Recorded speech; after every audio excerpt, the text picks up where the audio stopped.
උදරුවනේ අපි මීට ප්‍රථම පාඩම් පරිච්ඡේදයෙන් විසිනිර්දේශයේ තවත් වටිනාම මාතෘකාවක් වන මෙහෙයුම් කළමනාකරණය කියන පාඩම ආරම්භ කළා. අපි අද පාඩම් පරිච්ඡේදයෙන් කතා කරන්න යන්නේ මෙහෙයුම් කළමනාකරණ සම්බන්ධ මෙහෙයුම් ක්‍රියාවලිය හා ඒ ආශ්‍රිත විෂය කරුණු කිහිපයක්. මෙහෙයුම් ක්‍රියාවලිය operations process. මෙහෙයුම් ක්‍රියාවලිය කියන්නේ යෙදවුම් නිමෙවුම් බවට පරිවර්තනය කිරීමේ ක්‍රියාවලිය. මෙහෙයුම් ක්‍රියාවලිය කියන්නේ යෙදවුම් නිමෙවුම් බවට පරිවර්තනය කිරීමේ ක්‍රියාවලිය.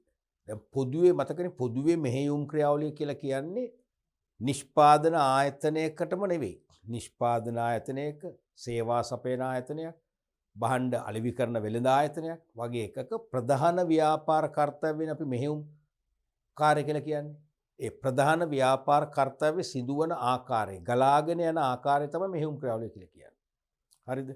නිෂ්පාදන ආයතනයක කම්හලක නම් අනිවාර්යයෙන්ම අමුද්‍රව්‍යයක් නිමිද්‍රව්‍යයක් බවට පත් කිරීමේ ධාරාව තමයි මෙහෙයුම් ක්‍රියාවලිය කියලා කියන්නේ. ඒතර අපිට එහෙම මේ පාඩම ගොඩාක්ම සමීප කරන්නේ පොදුවේ සෑම ව්‍යාපාරයකට නෙවෙයි ඇත්තටම නිෂ්පාදන ආයතන වලටයි. ඇත්තටම අමුද්‍රව්‍ය ක්‍රමානුකූලව වෙනස් කරලා නිමි භාණ්ඩ බවට පත් කරන නිෂ්පාදන ආයතන හා බද්ධ වූ මෙහෙයුම් ක්‍රියාවලිය තමයි මේ කතා කරන්නේ. එහෙමනම් යෙදවුම් නැත්නම් අමුද්‍රව්‍ය නිමි භාණ්ඩ බවට නිමෙවුම් බවට පරිවර්තනය කිරීමේ ක්‍රියාවලිය තමයි මෙහෙයුම් ක්‍රියාවලිය කියලා කියන්නේ. මේ තියෙන සරල මෙහෙයුම් ක්‍රියාවලිය උදාහරණයක් මෙතන තියෙනවා ඉන්පුට් නැත්නම් මේ තියෙන්නේ යෙදවුම්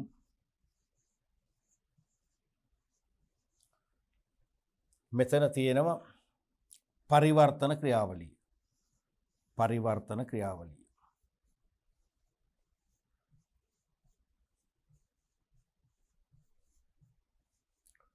මෙතන තියෙනවා නිමෙවුම් අවුට්පුට් එක. එතකොට යෙදවුම් කියන්නේ නිෂ්පාදන සාධක. විශේෂ දෙයක් නෙවෙයි යෙදවුම් කියන්නේ මොනවද? නිෂ්පාදන සාධක. නිෂ්පාදන සම්පත්තිය. නේ නිමෙවුම් කියන්නේ භාණ්ඩ හා සේවා.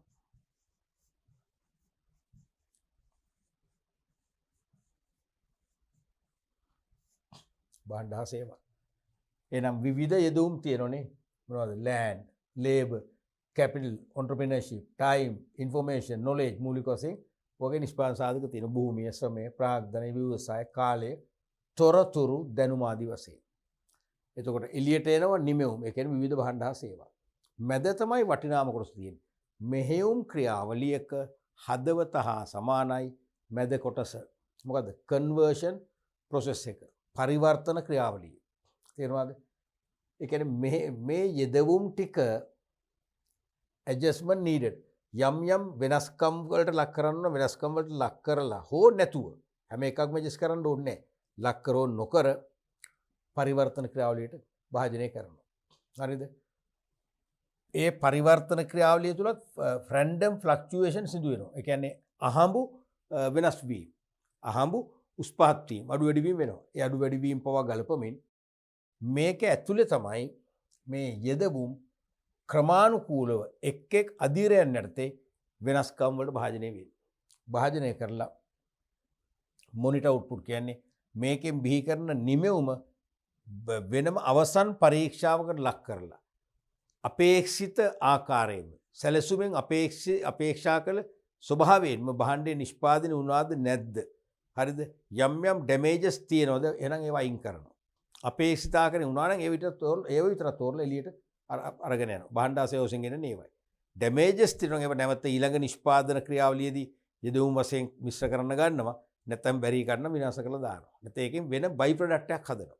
අතුරු නිෂ්පාදිතයක්. දැන් ඔය උපාලි ගෲප් එකේ කාලේ සබන් නිෂ්පාදනය කිරීමේදී තත්ත්වපාලකවරයා විසින් වරින් වර ගිහිල්ලා පරීක්ෂා කිරීමේදී අවස්ථා දෙක තුනකදී මම දැක්කා. මම ඒ වැඩ කරපු කෙටි කාලය තුල සබන් කන්ඩෙම් කරලා දුන්නේ නැහැ මාකටට දාන්න. ඊට පස්සේ ඒගොල්ලෝ ගෙනල්ලා දානවා අවුවේ මේ කොන්ක්‍රීට් මේ භූමියක් තුල. දවස් දෙක තුන තියෙනවා. තියෙනකොට අර අවුවත් එක රත් වෙලා ඒව අර තෙල් වගේ කොටස දිය වෙලා යනවා. ගියාම නිකන් හිම තියෙන්නේ. හිම වගේ පුළුවමගේ කොටසක් ඉතුරු වෙනවා. ඒ ටිකට පස්සේ නැවත ෆැක්ටරි ඇතුළට අරන් ගිහලා ඒකට වෙන වෙන රසායනික ද්‍රව්‍ය එකතු කරලා යම් ක්‍රියාකාරකම් කරලා තමයි වොෂින් පවුඩර් හදන්නේ. අන්න අර අපත යන දේ පාඩුව අවම කරගන්න අමතර නිෂ්පාදිතයක් නැත්නම් බයි ප්‍රොඩක්ට් එකක් අතුරු නිෂ්පාදිතයක් හැදුව මොනවද? Washing powder. ඒ වගේ ක්‍රමවේද පාවිච්චි කරනවා. තේරෙනවද? එහෙමනම් මේක තමයි මෙහෙයුම් ක්‍රියාවලිය. යෙදවුම් පරිවර්තන ක්‍රියාවලියකට ඇතුළත් කළ ක්‍රමානුකූලව වෙනස්කම් වලට ලක් කරන එක අදිරේ. ලක් කරලා අවසන් පරිභෝජනයට ගන්න පුළුවන් නිමි භාණ්ඩයක් හඳුන්වා දෙනවා. ඒක තමයි මෙහෙයුම් ක්‍රියාවලියෙන් කරන්නේ. මේ මෙතන තියෙනවා යට comparison actual versus desired. ඒ කියන්නේ මොකද්ද? ඒ කියන්නේ මෙතනදී මේ හදපු නිමෙවුම කම්පෙයාර් කරනවා ඩිසයිඩ් කියන්නේ මොකද්ද? අපේක්ෂිත. තේරෙනවද? අපේක්ෂිත නැත්නම් සැලසුම් කළ. තේරෙනවද? ඒ කියන්නේ අපේක්ෂිත. එහෙම නැත්නම් සැලසුම් කළ.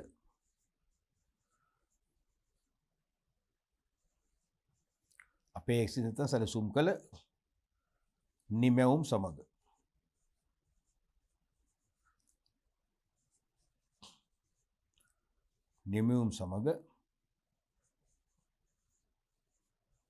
සත්‍ය නිමැවුම් සැසඳීම comparison actual versus decide. ඒ කියන්නේ අපේක්ෂිත නිමැවුමට එරෙහිව සත්‍ය නිමැවුම සංසන්දනය කරලා බලනවා. කරලා ඕකේ නම් ඒක එළියට දානවා. නැත්තම් මොකද කරන්නේ? ආයෙ මෙතනට එවනවා. අවුන් පස්සේ මොකද වෙන්නේ? අන්න ඇඩ්ජස්ට් කරනවා. ඒ කියන්නේ මොකද්ද?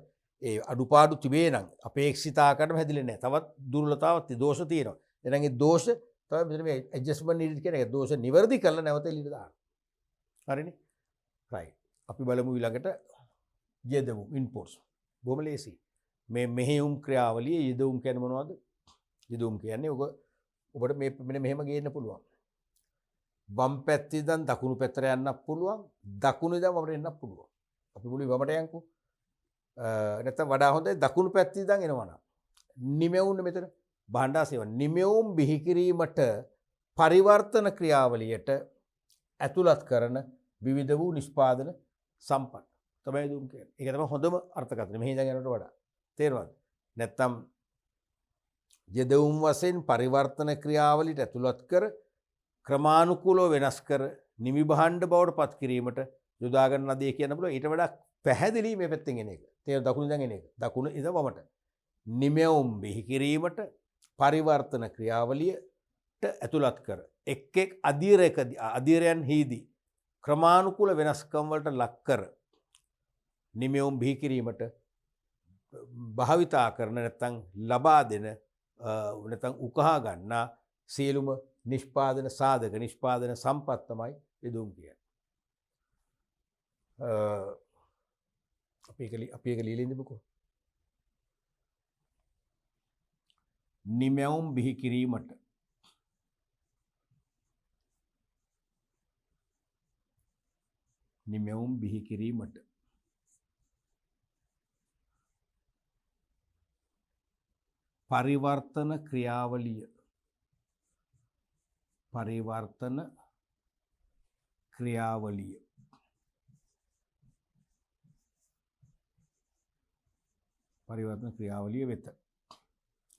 පරිවර්තන ක්‍රියාවලිය වෙත සපයනු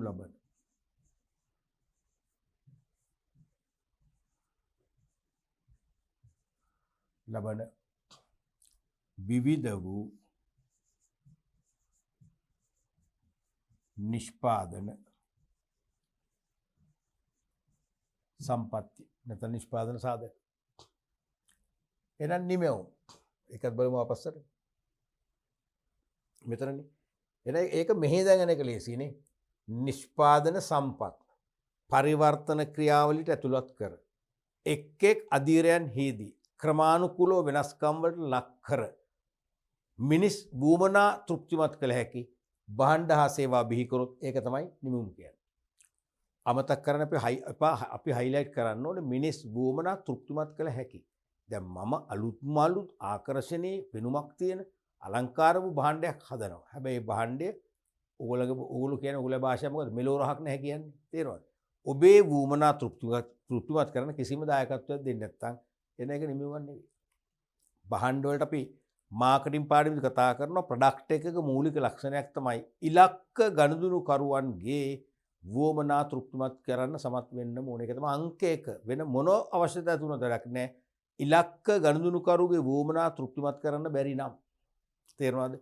එහෙමනම් යෙදවුම් පරිවර්තන ක්‍රියාවලියට ඇතුළත් කර එක් අධීරයේදී නැත්නම් අධීර කීපයකදී ක්‍රමානුකූලව වෙනස්කම්කට ලක් කරන්න.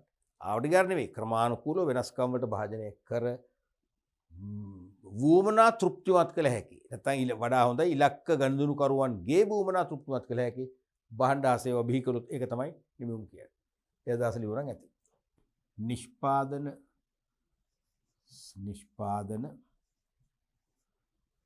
සම්පත් නැත්නම් සාධක නිෂ්පාදන සම්පත් නැත්නම් සාධක පරිවර්තන ක්‍රියාවලියට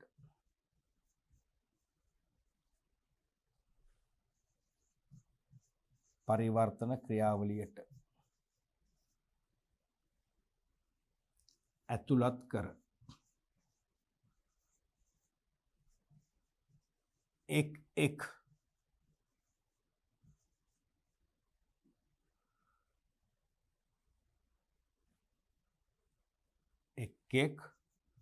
අධ්‍යයනයන් හිදී එක් අධ්‍යයනයන් තුලදී නැත්තා ක්‍රමානුකූලව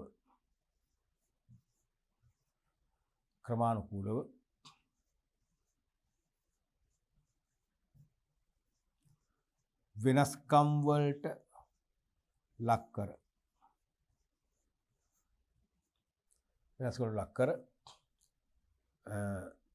අපි ලියමු ඉලක්ක වඩා හොඳයි.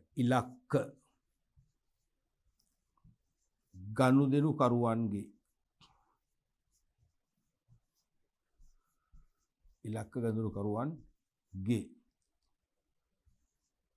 වුවමනා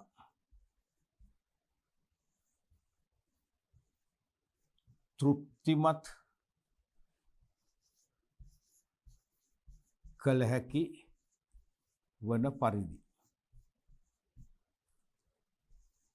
බිහි කරන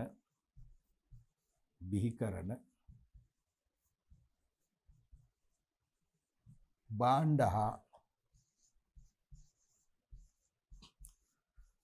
සේවාවන්නේ. ඕක තමයි නිමවුම් කියන්නේ. අපි ඊළඟට බලමු පරිවර්තන ක්‍රියාවලිය. කන්වර්ෂන් ප්‍රොසෙස් නැත්නම් ට්‍රාන්ස්ෆෝර්මේෂන් ප්‍රොසෙස් both are correct. දෙකම සමානයි. දැන් මෙහෙයුම් ක්‍රියාවලිය හෙවත් නිෂ්පාදන ක්‍රියාවලියේ හදවත තමයි මේ පරිවර්තන ක්‍රියාවලිය. තේරුණාද? මෙහෙයුම් ක්‍රියාවලිය අපිට දැනෙන කොටස තමයි පරිවර්තන ක්‍රියාවලිය. ඕනෑම නිෂ්පාදන ආයතනයක අමුද්‍රව්‍ය නැත්නම් යෙදවුම් යම් රටාවන්ට අනුව එක් අධීරයන් තුලදී ක්‍රමානුකූලව වෙනස්කම් වලට බඳුන් කරලා මිනිස් වුවමනා තෘප්තිමත් කළ හැකි නිමි වහඬ බිහි කිරීමට අවශ්‍ය ඍජු දායකත්වයේ සපයන අවස්ථාව තමයි පරිවර්තන ක්‍රියාවලිය. මෙහෙයුම් ක්‍රියාවලියක වටිනාම හරවත්ම කොටස තමයි මේ පරිවර්තන ක්‍රියාවලිය. මොකද පරිවර්තන ක්‍රියාවලිය තමයි මෙහෙයුම් ක්‍රියාවලිය හදවත වශයෙන් අපට සැලකෙන්නේ.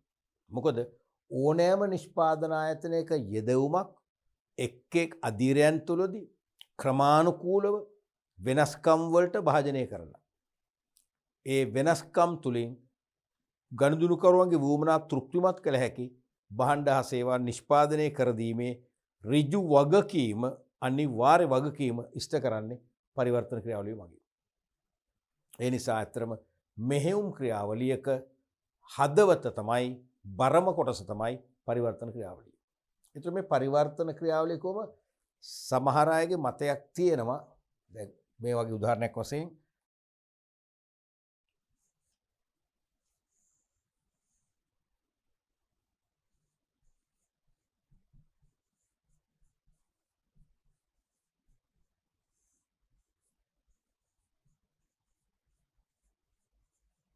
මෙතන යෙදවුම් පරිවර්තන ක්‍රියාවල දිනුනම නිමෙමු වෙනවා. දැන් සමහර අයගේ මතයක් තියෙනවා මේ පරිවර්තන ක්‍රියාවල කියන්නේ යන්ත්‍රයක් කියලා. යන්ත්‍රයක්මද? නෑ. යන්ත්‍රත් නැතුව නොවේ. පරිවර්තන ක්‍රියාවලිය කොහොම සමහරට එක තැනක තියෙන්න පුළුවන් තැන් කීපයක තියෙන්නත් පුළුවන්. තේරුණාද? දැන් හිතන්න සිලෝන් කෝල්ඩ් ස්ටෝර්ස් සමාගමේ අලිය සිසිල් බීම නිෂ්පාදන සමාගමේ ඔබ බලන්න ගියා නම් ඒකේ විවිධ දේවල් එක එක බ්‍රෑන්ඩ් එකේ බීම වර්ග හදනවා. ඔරෙන්ජ් ක්‍රෂ් කියනවා, ක්‍රීම් සෝඩා කියනවා, සෝඩා කියනවා, නෙක්ටෝ තියෙනවා, ඔරෙන්ජ් බාර්ලි තියෙනවා, වගේ තියෙනවා කීපයක්නේ. ඒතර ඒගොල්ලෝ ඒකේ ප්‍රොඩක්ෂන් ලයින් එකේ එකම තැනකින් ආරම්භ කරන මේ සියල්ල බෝතල් සෝදලා ඊට පස්සේ වැකුම් කරලා වේලලා ඊට පස්සේ ලයින් කීපයකට යනවා. ඔරෙන්ජ් බාර්ලි නම් ඒක ෆිල් කරගන්න ඒ ස්ථානට යනවා. ක්‍රීම් සෝඩා නම් ඒ ස්ථානට ගමන් කරනවා. එහෙමනේ. මූඩි ගහ ගන්න තව තැනකට යනවා. ලේබල් එක කලව ගන්න තව තැනකට යනවා. ගිහලා අවසානයේ එක තැනකින් පිට වෙනවා. නම් එන්න ඇතර බලන්න පරිවර්තන ක්‍රියාවලිය දැන් කීපෙකදී වෙනවා. හරිද? ඒතර ඒකෙදි මේ පරිවර්තන ක්‍රියාවලියම යන්ත්‍ර පමණක් නෙවෙයි. දැන් සමහර අය මතක් තියෙනවා යෙදවුම් යන්ත්‍රයකට දැම්මම නිමියුම් වෙනවා කියලා. අර සමහර අපි පොඩි කාලේ කියන්නේ මැෂින් එකට මේ පැත්තෙන් මාළුව දැම්මම එහා පැත්තෙන් 17 වෙලා එනවා. මෙහා පැත්තෙන් මාළුව දැම්මම එහා පැත්තෙන් 17 වෙලා එනවා. තනිකර මැෂින් එකක් අදහස් කරන්නේ. ඉතින් අපි විහිළුවට කියන එහා පැත්තෙන් මාළුව දැම්මම මෙහා පැත්තෙන් ටින් එක දැම්මම මෙහා පැත්තෙන් මාළුවත් එන්න ඕනේ වුණා. තේරුණාද? මේ පැත්තෙන් මාළුව දැම්මම මෙහා පැත්තෙන් ටින් එක එනවා. එහා පැත්තෙන් ටින් එක දැම්මම මෙහා පැත්තෙන් මාළුව එනවා. එහෙම මාළුව එන්නේ නැහැ. ඒ අපේ පටු මතනේ වැරදි ඒවා. පරිවර්තන ක්‍රියාවලිය කොම යන්ත්‍රත් අයිති. යන්ත්‍රෝපකරණ සමන්විත වන යන්ත්‍රාගාරයත් අයිති. හරිද? ඒකෙදි යම් සේවක ක්‍රියාකාරකම් ඒවත් අයිති. ඔබ දැකලා තියෙනවනේ සමහරට ප්‍රොඩක්ෂන් ලයින් දැන් මම පන්ති දේශනවලදී මම ඔය එක මේ නිෂ්පාදන කටයුතු වල වීඩියෝ දර්ශන නෝයි පෙන්නුවා. අපි මේ පාඨමාලාවේදී එහෙම කරන්න අපහසුවක් තියෙනවා. මොකද අපිට ගන්න වෙන්නේ අන්තර්ජාලයෙන්නේ. ගත්ත මේ ඒවට තියෙන වෙනම මේ අර මාක්ස් තියෙනවා. තේරෙනවද? වෝටර් මාක් තියෙනවනේ. ඒගොල්ලෝ අනන්තයි වෝටර් මාක් පෙන්වන්න එපයි කියලා අපිට කියන්නේ. ඒ නිසා මම මේක පාදේශ කරගන්න මට පොඩි අපහසුවක් තියෙනවා. අපි නිසා ඒක පෙන්වන්න නැහැ. නමුත් ඔබට පුළුවන් YouTube වල හරි නැත්නම් අන්තර්ජාලයේ යම් වෙබ්සයිට් වලට ගිහිල්ලා ඕන තරම් නිෂ්පාදකයන්ගේ ප්‍රොඩක්ෂන් ලයින් තියෙනවා බලන්න. ඒවැ සමහර යන්ත්‍ර වලින් නිෂ්පාදනය කරලා එනවා යම් තැන්වලදී සේවකයෝ මිනිස්ශ්‍රමෙන් අතින් අපි කියන්නේ අතින් hands අතින් පරීක්ෂා කරනවා. සමහර ඒවා තියෙනවා හරියට ඇසුරුම වෙලා නැහැ. ටක් ගාලා ඒක අරන් අලවලා යවනවා. නැත්තම් ඩැමේජ් වෙලා නම් ඒක දානවා ඩස්බින් එකකට. වෙනත් දෙයකට පාවිච්චි කරන්න. තේරෙනවද? එහෙනම් ඒකත් අයිති පරිවර්තන ක්‍රියාවලිය කොහොමද? ඒකත් අයිති සුපරීක්ෂණය. ඒ වගේම සේවකයින්ට මඟ පෙන්වීම, සේවකයින්ට පුහුණුවක් ලබා දීම. ඒ වගේම වාර්තා කිරීම කටයුතු. ඒ වගේම ආරක්ෂාව සැලසීම, ආරක්ෂක අංශය මගින් බොහෝ දේ අයිති පරිවර්තන ක්‍රියාවලිය. පුළුල්ම ක්‍රියාවලිය. හරිද? එහෙනම් මේක එක තැනක වෙන්න පුළුවන්, තැන් දෙක තැනක වෙන්න පුළුවන්. නිදසුනක් ලෙස අම්බලන්ගොඩ දකුණු පළාතේ ගාල්ල දිස්ත්‍රික්කයේ අම්බලන්ගොඩ මීටියාගොඩ කියන ප්‍රදේශයේ තියෙනවා සීමාසිත ලංකා පිගන් සංස්ථාව සතුව කිරිමැටි සෝදනාගාරයක්. ක්ලේ රිෆයිනින් ස්ටේෂන් එකක්. ඒ කියන්නේ පිගන් මැට්ට තියෙනවා කිරිමැටි වර්ගයක්නේ. කිරිමැටි වලත් එක්තරා වර්ගයක්. හැම කිරිමැට්ටකින්ම පිගන් හදන්න බෑනේ. ඒකට පිගන් වලට යෝග්‍ය කිරිමැටි වර්ගයක් තියෙනවා. ඒක තියෙන එක ප්‍රදේශයක් තමයි අම්බලන්ගොඩ මීටියාගොඩ. පාරයින්නෙම තියෙන මීටියාගොඩ හන්දියේ ඉඳන් ගෝන පිළිල පැත්තට තවත් කිලෝමීටර් භාගයක් ගියාම හරියට ෆැක්ටරි හම්බ වෙනවා. ඒකේ පොළොවේ කැණීම් කරලා කිරිමැටි අරගෙන ඒකේ යන්ත්‍රානුසාර ඒක සෝදන වැලි එක්කම යවලා තනිකර ක්ලේ බවට පත් කරනවා. අර නිකන් රබර් ගුලියක් වගේ පත් කරන වැලි නෑ. ඒතර ඒක තමයි නිෂ්පාදනයේ නැත්නම් මෙහෙයුම් ක්‍රියාවලිය ඒක ආරම්භක අවදී. පිගන් නිෂ්පාදනය කිරීමේ මෙහෙයුම් ක්‍රියාවලිය ආරම්භක පියවර තමයි ඒ මැටි පොළොවෙන් කැණීම් කරලා අරන් සුද්ධ පවිත්‍ර කරලා පිරිසිදු ක්ලේ බවට පත් කිරීම. හරිද? ඒවට පස්සේ මහා මාර්ග ප්‍රවාහන මාධ්‍ය මගින් කොහෙද? කොළඹ තියෙන නැත්නම් පිළියන්ද ප්‍රදේශයේ තියෙන පිගන් කර්මාන්තශාලාවට ගේනවා. පිගන් කර්මාන්තශාලාවේදී තමයි පිගන් නිපදවන්නේ. අවසන් පරිපෝෂණය ගන්න පුළුවන් පිගානක් හදන්නේ හේදී. එහෙනම් බලන්න ඒක අධීර දෙකක්නේ. මුල් අධීර අම්බලන්ගොඩ මීටියකුට සිදු වුණා. දෙවන අදියර කොළඹ පිළියන්දලදී සිදු වෙනවා. තැන් දෙකක. ඒ නිසා මේ පරිවර්තන ක්‍රියාවලිය කොහොම යන්ත්‍ර උපකරණ සේවක ක්‍රියාකාරකම් සුපරීක්ෂණය අධීක්ෂණය වාර්තා කිරීම විවිධ දේවල් එකතුවක්. ඒක එක් ස්ථානයක තැන් කීපයක ගන්න පුළුවන්. හරි දැන් බලමුකෝ. යෙදවුම් නිශ්චිත රටාවකට අනුව අධියර කිහිපයකදී යෙදවුම් නිශ්චිත රටාවකට අනුව අධියර කිහිපයකදී ක්‍රමානුකූලව වෙනස් කර භාණ්ඩ හා සේවා බිහි කිරීමේ ක්‍රියාවලිය. හරිනේ. යෙදවුම් නිශ්චිත රටාවකට අනුව අධියර කිහිපයකදී ක්‍රමානුකූලව වෙනස් කර නිශ්චිත රටාවක් වෙන්න ඕනේ. මේ ආවට ගියාට වෙන්න බෑ. යම් ක්‍රමවේදයන් අනුව අධියර එකකදී දෙකකදී කීපයකදී වෙන්න පුළුවන්. ක්‍රමානුකූලව වෙනස් කරලා භාණ්ඩ හා සේවා බිහි කිරීමේ ක්‍රියාවලිය තමයි පරිවර්තන ක්‍රියාවලියෙන් කරන්නේ. පරිවර්තන ක්‍රියාවලියේදී විවිධ අවස්ථාවලදී යෙදවුම් වලට වටිනාකමක් එකතු කිරීමෙන් adding value වටිනාකමක් එකතු කිරීමෙන් නිෂ්පාදිතයේ අගය ඉහළ යන අතර එය එකතු කළාගේ value added ලෙස හැඳින්වේ. මේ කියන එක තේරෙනවද? පරිවර්තන ක්‍රියාවලිය අපි කෝ එක් එක් අධියරවලදී ක්‍රමානුකූලව යෙදවුම් වෙනස් කරලා තමයි භාණ්ඩ හා සේවා බිහි කරන්නේ. එහෙනම් එක් එක් අධියරවලදී ක්‍රමානුකූල වෙනස්කම් කරනවා කිව්වම එනම් පරිවර්තන ක්‍රියාවලියේදී විවිධ අවස්ථාවලදී යෙදවුම් වලට වටිනාකම එකතු කිරීමක් වෙනවා. වටිනාකම එකතු කිරීම වෙන්නේ කොහොමද? නිෂ්පාදිතයේ අගය ඉහළ යාම සඳහා. තේරෙනවද? දැන් අපි හිතමු ඇඟලුම් කම්හලක රෙදි ටිකක් නිකන් රෙදි ටිකක් තියාගත්තොත් උතේ ලොකු වටිනාකමක් නැහැ නේ. රෙදි කියන අමුඩොයි වටිනාකම තියෙනවා. ඔය ඇඟලුම් ඩිසයින් කරලා කපලා මහලා ඒ වගේම අයන් කරලා පැක් කරා මැසුරුම් කරා මොකද වෙන්නේ? ඉහළ අගයක් එනවා. එහෙනම් ඒක කරාම දැන් අපි හිතමු ඒ රෙදි මීටරයක් යනකොට රෙදි මීටරේ රුපියල් අපි හිතමු 200යි. නමුත් ඒක ඩිසයින් කරලා කපලා මහලා අයන් කරලා පැක් කරලා එනකොට රුපියල් 1500ක් 2000ක් වෙන ඒ නිමෙදු බිමිල. බලන්න කතන්දරේ. තේරෙනවද? එහෙනම් මොකද අගේ එකතු වෙලා. අගේ එකතුලා. ඒ කියන්නේ දැන් අපි රෙදි ගෙනල්ලා ඒක අවශ්‍ය විලාසිතාව අනුව රෙදි ඩිසයින් කරලා කපනවා කියන්නකෝ. කැපනකොටත් අගේ වැඩි වෙනවා. මහනවනේ මෙහෙම තවත් අගේ වැඩි වෙනවා. ඇසුරුම් කරනවනේ තවත් අගේ වැඩි වෙනවා. අයන් කරනවනේ තවත් අගේ වැඩි වෙනවා. ඒකයි මේ කියන්නේ. තේරුණාද? පරිවර්තන ක්‍රියාවලදී විවිධ අවස්ථාවලදී එක් අවස්ථාවලදී යෙදවුම් වලට වටිනාකම එකතු කිරීමක් තමයි මේ කරන්නේ. මොකද යෙදවුම් වෙනස් කරනවා කියන්නේ මොකද්ද? අනිවාර්යෙන් වටිනාකම එකතු වෙනවා.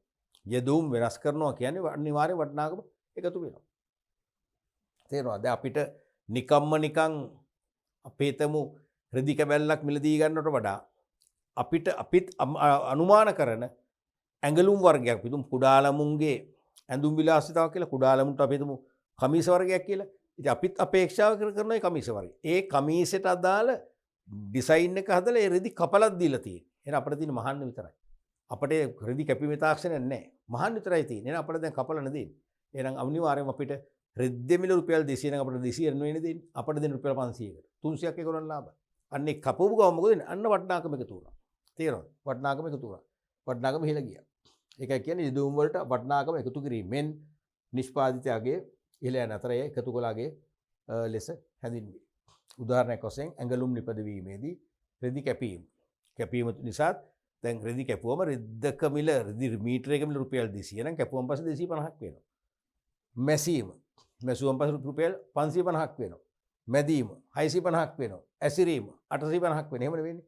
යන අවස්ථා පසු කර නිමෙදු බිහි කළ විට සමස්ත යෙදවුම් වටිනාකමට වඩා සමස්ත යෙදවුම් වටිනාකමට වඩා සමස්ත යෙදවුම් වටිනාකමට වඩා වැඩි වටිනාකමක් ලැබෙනවා.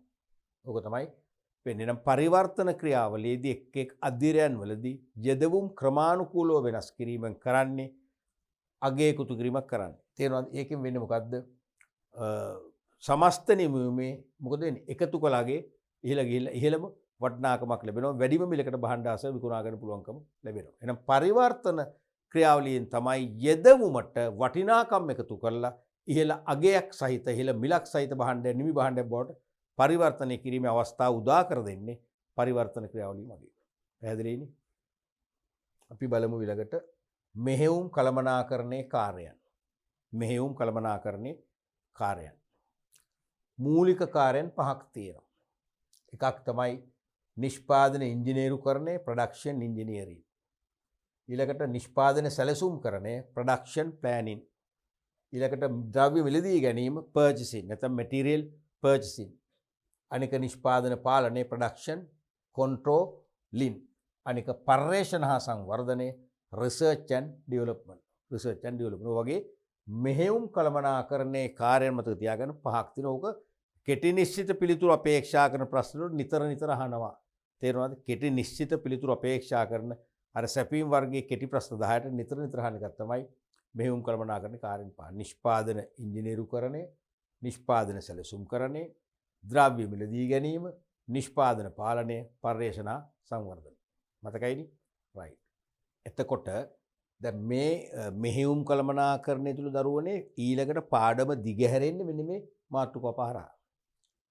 දැන් ඔබ මාතෘකාවක් දකින්න එපේ. අර කියන්නේ උඩින් බැලුවම පේන්නේ. තේරෙනවද? ඒ වගේ මාතෘකාවට උඩින් බලාගෙන පුළුවන් වෙන්න ඕන. මෙහෙයුම් කළමනාකරණය කියන මාතෘකාව නැත්නම් විෂයපතේ තමයි. විෂයපතේ සාරාංශය තමයි මේ තියෙන්නේ. දැන් සමහර කරුණු වෙනම පරිච්ඡේද වශයෙන් දක්වලා තියෙනවා. සමහර කරුණු වෙනම පරිච්ඡේද වශයෙන් දක්වලා නැහැ. මම කිව්වේ සමහර ඒවා කෙරෙන්නේ නැහැ කියලා වලට. නමුත් මම කොයි එකටත් කියලා දැන් උදාහරණයක් වශයෙන් පර්යේෂණ සංවර්ධනයේ සවිස්තරාත්මක කොටසක් නැහැ. නමුත් ඒක දැනගන්න එපා මොකද්දවත් කියලා මේ. ඒ නිසා මම පොඩි කොටසක් ඒකට කරනවා. හරිද? නිෂ්පාදන පාලනයත් එහෙමයි.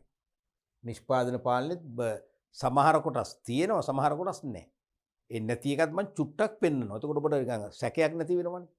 ඊට පස්සේ මේක තියෙනවා නිෂ්පාදන සැලසුම්කරණයේ නිකන් හඳුන්වා දීමක් විතරයි. නමුත් ඒකෙන් ඔබ අන්දමන් දෙන මොකද්ද මේ කියන්නේ? නිකන් මේ අපිට නිකන් බාගෙට ඉගන්නුවද?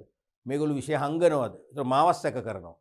ගුරුවත් පොත හදපු සංස්කාරකවරු සැක කරනවා. මහරගම ජාතික අධ්‍යාපන ආයතනයේ විෂයමාලා සංවර්ධන ඒකකයත් ඔයගොල්ලෝ සැක කරනවා. එහෙම නෙවෙන්නේ. කොන්ට්‍රෝලින් චීෆ් සැක කරනවා. ඒ සැක සංකා නැති වෙන්නත් එක්ක Tamanට බොහොම පහසුවෙන් දැන් විශ්වාසයක් ඇති වෙන තමයි ඕගොල්ලන්ට මේ විශ්වාසය උනේ. විශ්වාසයෙන් විනිවිද භාවයකින් යුතුව විෂය ගලප ගන්න මම මේක ලස්සනට අවශ්‍ය තැන්වලදී කෙටි පැහැදිලි කිරීම කරා. උසස් පෙළට ඒවා කරන්න කියලා නියම කරලා නැතත්. තේරුණාද? එතකොට මේකේ දල වශයෙන් මම සාරාංශ කියන්නම්. නිෂ්පාදන ඉංජිනේරුකරණය කියන්නේ ප්‍රොඩක්ෂන් මැනේජර් නැත්නම් නිෂ්පාදන කළමනාකරු තමයි කුමක් කොපමණ කවදා නිපදවනද කියලා තීරණය කරන්නේ. කුමක්ද කොච්චරක්ද කොයි කාලෙදි නිපදවන කියලා තීරණය කරනවා නිෂ්පාදන කළමනාකරු. එහෙම කළාට පස්සේ ඊට අවශ්‍ය සම්පත් හා තාක්ෂණයේ තීරණය කිරීමේ ක්‍රියාවලිය තමයි නිෂ්පාදන ඉංජිනේරුකරණය කියන්නේ. ඒක ප්‍රොඩක්ෂන් ඉංජිනේරගේ අතින් කරන කාර්යයක්. අවශ්‍ය සම්පත් මොන වගේ අමුද්‍රව්‍යද? මොන වගේ ශිල්ප ක්‍රමද? මොන වගේ නිෂ්පාදන කාලසටහනක් අනුව හදනවද? මොන වගේ ඇසුරුම් ද්‍රව්‍ය පාවිච්චි කරනවද? මොන වගේ කම්හල් පිරියතක් නැත්නම් නිෂ්පාදිත පිරියතක් තුලින් මේ යෙදවුම් වෙනස් කරනවාද කියලා තීරණය කරොත් ඒක තමයි නිෂ්පාදන ඉංජිනේරුකරණය කියන්නේ. පළවෙනිම දේ. දෙක තමයි නිෂ්පාදන සැලසුම්කරණය. එහෙනම් දැන් නිෂ්පාදන ඉංජිනේරුකරණයෙන් නිපදවන්න අවශ්‍ය සම්පත් හා තාක්ෂණය තීරණය කළාම එහෙනම් දෙවනුව දැන් තීරණය කරනවා මේකෙන් නිෂ්පාදනය සැලසුම් කරන්නේ කොහොමද? සැලසුම් සහගතව නිපදවන්නේ කොහොමද? මේකෙදි කෙටිකල් සහ දිගුකල් නිෂ්පාදන වැඩසටහන් සම්පාදනය කරන අවස්ථාව තමයි මේ. කෙටිකල් නිෂ්පාදන වැඩසටහන් කියන්නේ නිෂ්පාදිත සැලසුම් ප්‍රොඩක්ට් ප්ලෑන්ස්. දිගුකල් නිෂ්පාදන සැලසුම් කියන්නේ ප්‍රොඩක්ෂන් ප්ලෑන් මාස්ටර් ප්ලෑන් එක. යම් කිසි භාණ්ඩයක් නිපදෙව්වට පස්සේ පෙනෙන මූලික ස්වરૂපය සහ එහි නිෂ්පාදන අධීරයන් සහ අවශ්‍ය සම්පත් පුරෝකතනය කරමින් සකසන සැලසුම තමයි නිෂ්පාදිත සැලසුමක් කියන්නේ. භාණ්ඩ 10ක් නම් සැලසුම් 10යි. ඒ සැලසුම් 10ම ඒකාබද්ධ කරලා ගත්තම තමයි ප්‍රොඩක්ෂන් ප්ලෑන් නැත්නම් නිෂ්පාදන සැලසුම කියන එක. ඒ කියන්නේ මාස්ටර් ප්ලෑන් එක. එහෙනම් නිෂ්පාදන සැලසුම කියන්නේ නිෂ්පාදිත සැලසුම් කීපයක එකතුවක්. සාමූහික බව. තේරුණාද? අන්න ඒ වගේ මොකද මේ නිෂ්පාදිත සැලසුම් සම්පාදනය කරලා ඒ සැලසුම් වලට අනුකූලව නිපදවන එක සාර්ථකයි. සාර්ථකයි ඵලදායකයි. දැන් හවුස් ප්ලෑන් එකක් ඇඳලා හවුස් ප්ලෑන් එක අපි හෙඩ් බාස්ටර් ඒ වගේම සිවිල් ඉංජිනේර දුන්නම තමයි ඒගොල්ලෝ ප්ලෑන් එක බලබල ඒ ප්ලෑන් එකේ විදිහටම බිල්ඩින් එක හදාගෙන යන්නේ. එතකොට තමයි අපි අපේක්ෂා කළ ස්වරූපයේ බිල්ඩින් එකක් එළියට එන්නේ. නැත්තම් ඒගොල්ලන්ට ඕන දේ විදිහට හදන්නේ. තේරෙනවද? අන්න ඒ වගේ නිෂ්පාදන සැලසුම් කරන දේ නම් කෙටිකල් සහ දිගුකල් නිෂ්පාදන සැලසුම් ඔස්සේ අපි අපේක්ෂා කළ ආකාරයටම අපේක්ෂිත කාලය තුළම අනවශ්‍ය සම්පත් නාස්ති නොකර අවම පිරිවැයක් යටතේ අවශ්‍ය දේ ලබා ගන්න පුළුවන්කම ලැබෙනවා මේ සැලසුම් නිසා. තුන්වෙනි එක තමයි ද්‍රව්‍ය මිලදී ගැනීම purchasing. දැන් පළවෙනි එකෙන් යෝග්‍ය සම්පත් සහ තාක්ෂණය තීරණය කරා. දෙවෙනි එකෙන් නිෂ්පාදිත සැලසුම් හදලා ඒ සැලසුම් වලට අනුකූලව ක්‍රමානුකූලව නිෂ්පාදනය කරන්න පරිසරය නිර්මාණය කළා. එහෙනම් නිපදවන්න අවශ්‍ය පරිසරය සකසා ගැනීම තමයි මේ දෙවෙනි එකෙන් කරේ. සැලසුම් කරන්නේ. තුන්වෙනිව ද්‍රව්‍ය මිලදී ගැනීම. ඒ කියන්නේ දැන් එහෙනම් මේ අවස්ථාවේ බලනවා නිපදවන්න අවශ්‍ය අමුද්‍රව්‍ය මොනවද? අමුද්‍රව්‍ය කීයක් තියෙනවද? ABC කියලා වර්ග තුනක් තියෙනවා. කොච්චරක් ඕනද? තේරෙනවද? නිපදවන්න අවශ්‍ය අමුද්‍රව්‍ය මොනවද? කොච්චර අවශ්‍යද? ඒවැ බ්‍රෑන්ඩ් එකේ හැම දෙයක් පිළිබඳව අවධානය යොමු කරලා ඒ ද්‍රව්‍ය සපයාගත හැකි සැපයුම් කරුත් එක්ක අපි සම්මුඛ වෙනවා. සාකච්ඡා කරනවා. එක්ක අපි ගිහිල්ලා 1 to 1 නැත්නම් මුහුණට මුහුණ හමු වෙනවා. හමුලා ඒගොල්ලන්ගේ නීති පරීක්ෂා කරලා බලනවා. බලලා ඒගොල්ලන්ගෙන් අපිට අවශ්‍ය ද්‍රව්‍ය අඛණ්ඩව සපයා ගැනීමට අපි ඒගොල්ලොත් එක්ක ගිවිසුම් වලින් බැඳෙනවා. ගිවිසුමක් ලිඛිතව අත්සන් කරොත් ඒගොල්ලෝ අපට දෙන්න ඕනේ. වෙළඳ පොලේ ඇතත් නැතත් අඟහරු ලෝකයෙන් ගිහලා හරි ඒගොල්ලෝ දෙන්න ඕනේ. හරිද? ඒක තමයි මෙන්න දාස් කරන ද්‍රව්‍ය මිලදී ගැනීම. ඊට පස්සේ නිෂ්පාදන පාලනය. දැන් මේක කියන්නේ නැහැ නිෂ්පාදනයකට ආරම්භ කරනවා කියලා. මං කිව්වේ මේ පාඩමේ ඒවලුදී සමහරව කියවෙන්නේ නැහැ කියලා. තේරෙනවද? දැන් නිෂ්පාදන කළමනාකරු නිපදවන්නේ කුමක්ද කියලා තීරණය කළා. නිෂ්පාදන ඉංජිනේරුවෝ යන්න එහෙනම් ඒකට අවශ්‍ය සම්පත් හා තාක්ෂණේ හඳුන්වා දුන්නා. නිෂ්පාදන සැලසුම් කරන්නේදී ඒවට අවශ්‍ය නිෂ්පාදිත සැලසුම් ප්‍රොඩක්ට් ප්ලෑන් හදලා ඒ ප්ලෑන්ස් වලට අනුව නිෂ්පාදනය කරන්න මේ තල්ලු කරා. ඒ නිසා වඩා තත්ත්වයෙන් උසස් නිමවුම් අපිට මාකට් එකට එළියට ගන්න පුළුවන් වෙනවා. ඊට පස්සේ ද්‍රව්‍ය මිලදී ගැනීමෙන් ඒ යෝග්‍ය ද්‍රව්‍ය අවශ්‍ය ද්‍රව්‍ය යෝග්‍ය සැපයුම් කරන හඳුනගෙන ඒගොල්ලොත් එක්ක සම්මුඛ වෙලා ඒගොල්ලන්ගේ අඛණ්ඩව ලබා ගන්න විසුම් ගැහුවා. හරිද? එහෙමනම් දැන් මොකද්ද වෙන්න ඕනේ? දැන් වෙන්න ඕනේ නිෂ්පාදන ක්‍රියාවලිය ආරම්භ කරලා දියත් කරන්න. ඒක මේකේ නෑ. මං කියව මේක හරලා තියෙන්නේ. ඒ ලොල්ල ඒක නෑ. එහෙනම් අපි එහෙම යවුවයි කියලා හිතාගෙන අවසන් එක තමයි නිෂ්පාදන පාලනය. එහෙනම් දැන් නිෂ්පාදන ක්‍රියාවලිය ආරම්භ කරා නම් දෙවනුව නිෂ්පාදන පාලනය. මැනේජ්මන්ට් වල කරපු පාලනයමයි. හරිද? ඒ නිෂ්පාදිත මේ දෙක සැලසුම් කරන්නේදී නිෂ්පාදිත සැලසුම් හැදුවා. අර නිවසක හවුස් ප්ලෑන් එක වගේ. මේකේ තියෙන නිෂ්පාදිතේ ස්වභාවය. උඩින් බැලුවම පේන විදියට ඉදිරිපස පෙනුම. හරිද? පැතිකඩ අවශ්‍ය ද්‍රව්‍ය ඔක්කොම තියෙනවනේ. එහෙනම් ඒකේ තියෙන්නේ අපේක්ෂිත නිෂ්පාදිත තොරතුරු. නිෂ්පාදිත අපේක්ෂිත වල තියෙන්නේ. දැන් තියෙනවා සත්‍ය ප්‍රතිඵල. දැන් නිෂ්පාදන ක්‍රියාවලිය දියත් කරා කියලා මම උපකල්පනය කරා. මේකේ ඒ කොටස නැහැ. එහෙනම් නිෂ්පාදන ක්‍රියාවලිය දියත් කරලා දැන් තියෙනවා සත්‍ය නිෂ්පාදිත. එහෙනම් ඒ සත්‍ය නිෂ්පාදිතයි අර සැලසුමේ තියෙන අපේක්ෂිත නිෂ්පාදිතයි කම්පෙයාර් කරනවා සංසන්දනය කරනවා. සංසන්දනය කරාම අන්න මොනවා හරි දුර්වලතා අපි හඳුන ගන්නවා. ඒ කියන්නේ නිෂ්පාදිත සැලසුමෙන් සැලසුම් කළ ස්වභාවය, සැලසුම් කළ විලාසිතාවය, සැලසුම් කළ ප්‍රමාණය, සැලසුම් කළ හැඩේ, සැලසුම් කළ වගේ ඇසුරුමක් නැතුව නිෂ්පාදනය කරනකොට අග්ගල් තේරෙනවා. අන්න එහෙනම් ඒ දෝෂ නිවැරදි කරන්න ක්‍රියාමාර්ග අනුගමනය කරලා අපේක්ෂා කළ ආකාරයේ භාණ්ඩයක් එළියට ගන්න කටයුතු කරනවා. ඒක තමයි නිෂ්පාදන පාලනය කියන්නේ. කළමනාකරන ඉගෙනගත්ත පාලනයමයි වෙනසක් නැහැ. දැන් මේ පාඩම් ලේසියයි. කළමනාකරණය කියන පාඩම දැන් කරලා ඉවරයිනේ. ඉතින් මේ කළමනාකරණය කියන පාඩමේ විෂය කොටස් 30%ක් විතර මේ හැම මාතෘකාවම තියෙනවා. තේරුණාද? එතකොට එමනම් ඒකයි සැලසුම් කළ නිෂ්පාදිත හා සත්‍ය නිෂ්පාදිත සංසන්දනය කර යම් යම් දෝෂ නැත්නම් ඍණ ක්‍රියාමාර්ග සිදු වෙනවා නම් ඒවා නිවැරදි කරන්න නිවැරදි කිරීම ක්‍රියාමාර්ග ගැනීම තමයි නිෂ්පාදන පාලනය කියන්නේ. ඊළඟට පර්යේෂණ හා සංවර්ධනය රිසර්ච් ඇන්ඩ් ඩෙවලොප්මන්ට්. මේකෙන් දරුවනේ කලින් කලට කොහොමද මේ භාණ්ඩ යල්පැනීමට ලක් වෙනවා. එහෙම නෙවෙයි කලක් යනකොට භාණ්ඩ යල්පැනීමට ලක් වෙනවා. මගේ මිත්‍රයෙක් ලස්සන ගෙයක් හැදුවා. සාමාන්‍ය ප්‍රධාන පාරක් අසල, බස් යන පාරක් අසල. ඉතින් මිත්‍රයා ගෙදර නිවාස හදන කාලේ මමත් ඉතින් යාගේ උදව්වට මිත්‍රකමට යත් එක්ක ගමන් එඹිව යනකොට ආසාවට මමත් ඒ ගේ බලන්න ගියා. ඒකේ හදන කාලෙත් එයා බස් යනකොට සියලුම මිනිස්සු වාහනවලයි ඒ ගේ දිහා බලාගෙන යනවා. අන්තිමට ගේ නිවස ඉදි කරලා පොළොව සකස් කරන තත්ත්වයට ආවම ඔක්කොම ගේ පේන් කරලා ඔක්කොම කරලා පොළොව සකස් කරන විතර ගාඩන් එක හදන විතර තියෙන්නේ. ඔක්කොම අර පිටත ආවරණ ගැලෙව්වා. ගැලෙවුම් පස්සේ බස්වල මිනිස්සු ඇස් වලින් නෙවෙයි කටිනුත් බලන්න ගත්තා. හැම බස් එකම ඇත්තටම ස්ලෝ කරනවා. ඒකේ තරම් ලස්සනයි බල යනවා. මාස 3 4 5ක් 6ක් 7ක් යනකම්ම ඕක නොකොඩවා තිබුණා. එන්නේ ඊට පස්සේ අඩු වුණා. දැන් පැත්තවත් බලන්නේ නැහැ කියලා ඒ යාළුවෝ කියනවා. දැන් පැත්තවත් බලන්නේ නැහැ. එවකට CDC ගල් රක්ෂණ සමාගමේ රක්ෂණ දැන්වීමට පවා පාවිච්චි කරේ ඒ නිවස. දැන් කිසි ඊට පස්සේ ඒ ඇඩ් එක දැකලා තව ප්‍රචාන්ද දැන්වීම් කීපයක් කරන්න ඇවිල්ලා තියෙනවා මේ නිවසෙල්ලා කියන්නේ ගාස්තුවක් ගෙවනවා. නමුත් ඒගොල්ලෝ දීලා නැහැ. හරි වද යන්නේ දුනොත් අර විනාඩි 2-3ක ප්‍රචාන්ද දැන්වීම ෂූට් කරන දවසක් ගත කරන එහෙමනේ. ජෙනරේටර්ස් ගිහලා හරි ජරමරයක්.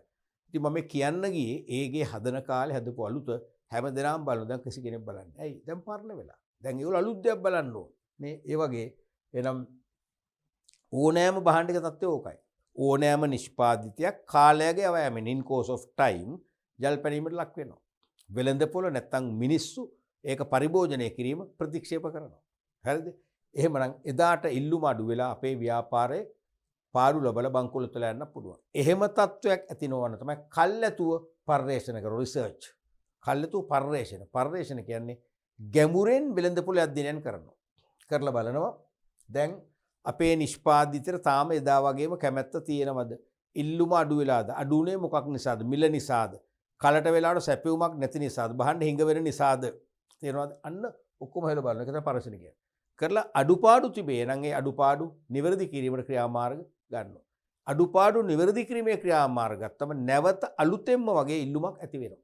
ඉල්ලුම ඇති වෙනවා කියන්නේ ව්‍යාපාර සාර්ථකත්වය කරා යනවා. ව්‍යාපාර දියුණු වෙනවා. ඒක තමයි පර්යේෂණ සංවර්ධනය කියන්නේ.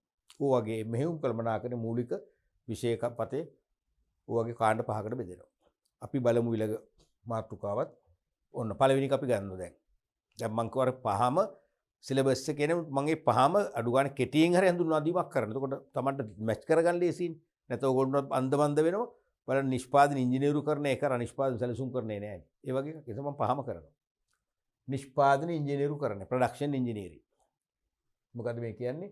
නිෂ්පාදනයට අවශ්‍ය සම්පත් හා තාක්ෂණය තීරණය කිරීමේ ක්‍රියාවලියයි. නිෂ්පාදනයට අවශ්‍ය සම්පත් මම ඉස්සෙල්ලා කිව්වා වගේම අවශ්‍ය සම්පත් හා තාක්ෂණය තීරණය කිරීමේ ක්‍රියාවලිය තමයි නිෂ්පාදන ඉංජිනේරුකරණය කියන්නේ.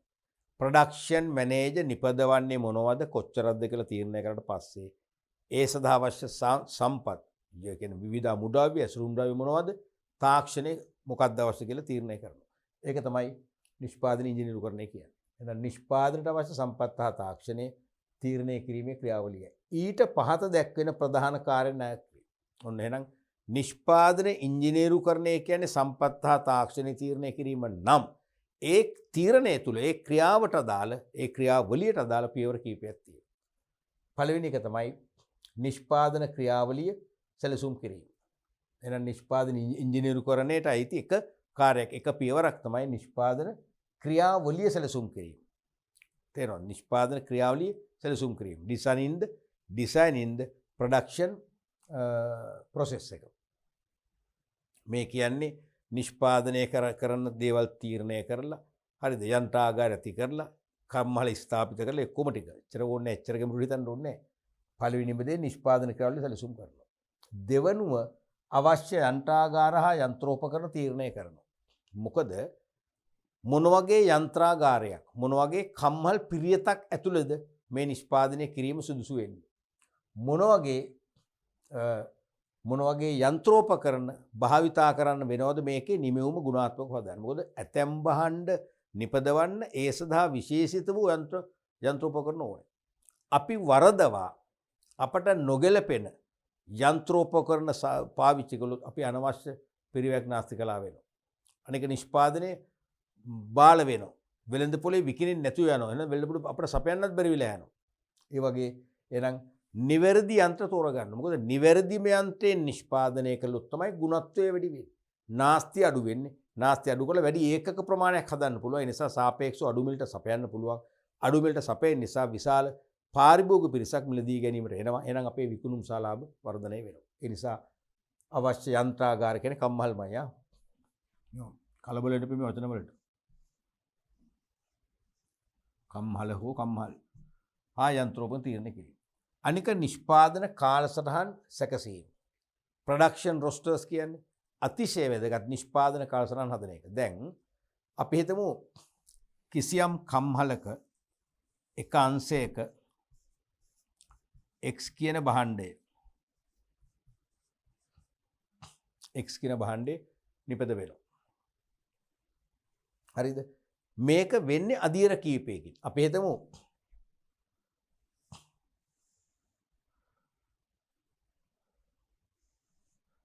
මේ වගේ අංශ තුනක් කියලා. මේ A අංශය, B අංශය, C අංශය. හරිද? A අංශය තමයි නිෂ්පාදිතේ එක කොටසක් නිපද වෙන්නේ. අපි හිතමු පුංචි සෙල්ලම් භාණ්ඩයක් කියලා. ඒ සෙල්ලම් භාණ්ඩේ එක කොටසක් මේකෙන් නිපද වෙනවා. A අංශය. හරිද? එක කොටසක්. තවත් කොටසක් B අංශය හදනවා. C අංශය කරන්නේ මේ කොටස් දෙකම අරගෙන මොකද කරන්නේ? ඒකාබද්ධ කරලා හදනවා. ෆිනිෂ් ගුඩ් එකක්. අවසන් භාණ්ඩයක උස හදනවා. එහෙනම් බලන්න දැන් මෙතන උනේ මොකද්ද? ඒ අංශයේ භාණ්ඩේ කොටසක් හැදුවා. අපි තුමු සෙල්ලම් භාණ්ඩයක අර මොනවද මෝටර දාලා ක්‍රියාකාරී සෙක්ෂන් එක කියලා ඒක. ඊළඟ B සෙක්ෂන් එකේ තව කොටසක් හදනවා. අවසන් C අංශයේදී කරන්නේ මේ දෙක එකට ඇසෙම්බල් කරනවා. කරලා වුමනා තෘප්තිමත් කළ හැකි වෙළඳ පොලේ අලෙවි කළ හැකි භාණ්ඩයක් නිර්මාණය කරනවා.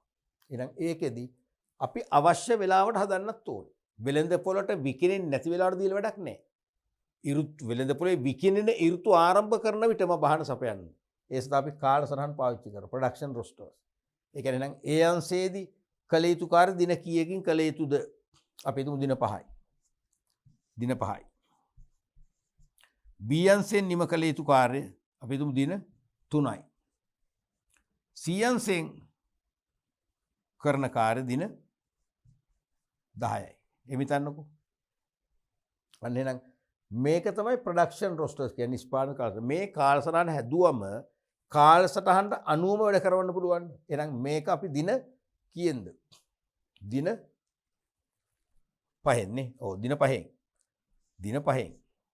පළවෙනි A කියන සෙක්ෂන් එකේ කරන්න ඕන රාජකාරී දින 5න් නිම කරන්න බලනවා. මේකෙදි දින 3න් නම් දින 3න්. මේක දින 10න් නම් දින 10න්. එහෙනම් අපේක්ෂිත කාලය තුලම නිපදවා ගන්න පුළුවන්කම ලැබෙනවා මේ නිෂ්පාදන කාලසටහන සකස් කරන. මොකද ඒක පදනමක් අවසන් ඒ කාලසටහනින් පෙන්눔 කරන කාලය අනුව තමයි අපි ඒ නිෂ්පාදන අධියර දියත් කරන්නේ. තේරෙනවද? ඊළඟට අවශ්‍ය ද්‍රව්‍ය තීරණය කිරීම. එහෙනම් දැන් නිෂ්පාදන කාලසටහන හැදුවම පස්සේ තීරණය කරන මොනවද අවශ්‍ය ද්‍රව්‍ය? එක එක භාණ්ඩ වලට අවශ්‍ය අමුද්‍රව්‍ය වෙනස්. ඒ අවශ්‍ය අමුද්‍රව්‍ය හොඳම සැපයුම් කරු වෙන්න ඕනේ. හොඳම සැපයුම් කරු. ඒ කියන්නේ භාණ්ඩ කොච්චර හිඟුණත් අපිට නැති වෙන්නේ ඒගොල්ලෝ අපිට බෆර් ස්ටොක් එකක් ආරක්ෂණ ස්ටොක් එකක් තියාගැනීමෙන් අපිට අවශ්‍ය වෙලාවට භාණ්ඩ හිඟ අවස්ථාව අපිට සපයනවා. තේරුණාද? ඒ වගේම එන අපි බලනවා වෙළඳ පොලේ පවතින ද්‍රව්‍ය මොනවද? මොකද වෙළඳ පොලේ හිඟ ද්‍රව්‍ය අපි අමුද්‍රව්‍ය වශයෙන් පාවිච්චි කරනකත් මහා මෝඩ වැඩක්. වෙළඳ පොලේ හිඟ ද්‍රව්‍යයක් නම් අපි ඒක අපේ අමුද්‍රව්‍ය කරගත්තොත් ඒකේ තත්ත්වය හොඳයි කියලා ඒක මෝඩ වැඩක්. හේතුව ඒ අමුද්‍රව්‍ය හිඟ නම් මොකද අපිට කොහෙත්ම හම්බෙන්නේ නැහැ. එහෙනම් වෙළඳ පොලෙන් සුලභව සපයා ගන්න පුළුවන් ද්‍රව්‍ය තමයි අපි තීරණය කරන්න මොනවද ඒ ගන්න ද්‍රව්‍ය කොච්චරක් ගන්නවද කියලා ද්‍රව්‍ය විලදී ගන්න අවශ්‍ය ක්‍රියාමාර්ග අනුගමනය කරනවා. ඊට පස්සේ රෝමිලක්කම් 5. රෝමිලක්කම් 5 දැන් ද්‍රව්‍ය තීරණය කරානේ. ඒ අවශ්‍ය ද්‍රව්‍ය වල ප්‍රමාණය හා ගුණත්වය. අවශ්‍ය ද්‍රව්‍ය වල ප්‍රමාණය හා ගුණත්වය. තේරුණාද? අවශ්‍ය ද්‍රව්‍ය වල ප්‍රමාණය හා ගුණත්වය තීරණය කරගන්න ඕනේ. තේරුණානේ? අවශ්‍ය ද්‍රව්‍ය වල ප්‍රමාණය ගුණත්වය තීරණය කරගන්න ඕනේ. ප්‍රමාණය සහ ගුණත්වය. හේතුව අපිට අවශ්‍ය ද්‍රව්‍ය වල ප්‍රමාණය කොච්චරද ඒ ප්‍රමාණය වෙළඳ පොලෙන් සපය ගන්න පුළුවන්ද? අපිට සමීප වෙළඳ පොලෙන් සපය ගන්න පුළුවන්ද? දැන් සපය ගන්න පුළුවන් ඇමරිකාවේ. ඒතකොට මොකද වෙන්නේ? විශාල ප්‍රවාහන පිරිවැයක් දරන්න වෙනවා. ඒතකොට නිෂ්පාදන පිරිවැය ඉතාම ඉහළ යනවා. ඉහළ මිලක් පනවන්න වෙනවා විකුණ ගන්න බෑ. ව්‍යාපාරය අසාර්ථකයිනේ. අපි බලන අපිට සමීප අඩුම වියදමකින් අඩුම කාලයකින් පහසුවෙන් ඒ අවශ්‍ය ප්‍රමාණය සපයා ගන්න පුළුවන්ද? හරිද?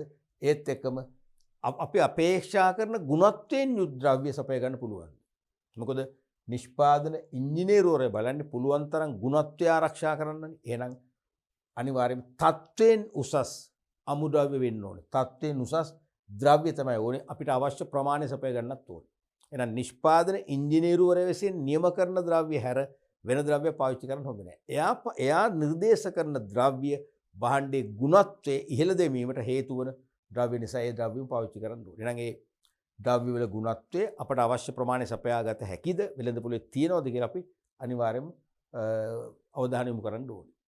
ඊළඟට යොදා ගන්නා තාක්ෂණය, ඒ කියන්නේ ශිල්ප ක්‍රම තීරණය කරන්න ඕනේ.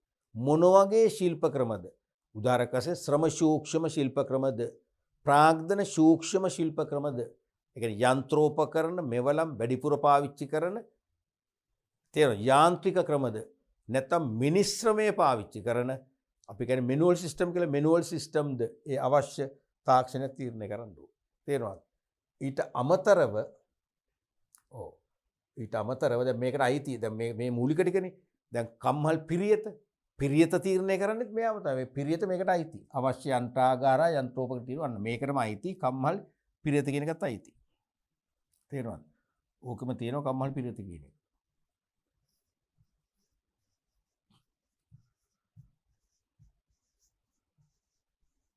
මොකද ලේඅවුට් එක. ඒ ප්‍රොඩක්ෂන් ඉන්ජිනියර් නිර්දේශ කරන කම්හල් පිරියත තමයි නිමවීමේ ගුණත්වය සහ ඵලදායීතාවය දෙකම එපේ. ගුණත්වය වැඩි වෙන්නත් ඕනේ. අඩු මේදුම් වලින් වැඩිම නිමවුම් ඒකක ප්‍රමාණයක් බිහි වෙන්නත් ඕනේ.